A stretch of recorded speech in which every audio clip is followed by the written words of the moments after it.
Hola, yo soy Ricardo, soy técnico electrónico y hoy vamos a explicar de una forma rápida y sencilla la ley de Paulet.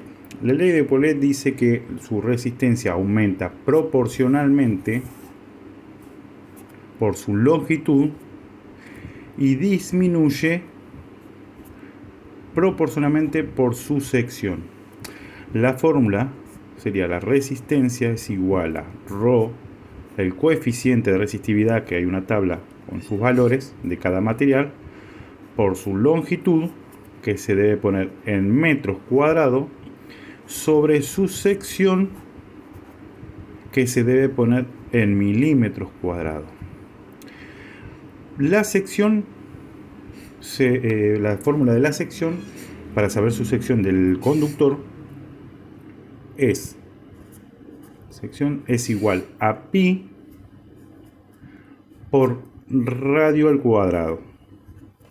O hay una constante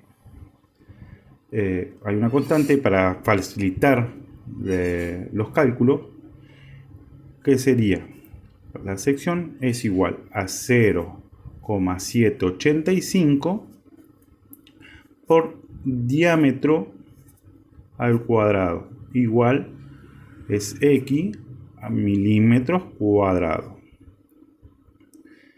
Para saber la resistencia de un rollo de cobre, por ejemplo, la fórmula sería pi por su diámetro y por la cantidad de vueltas.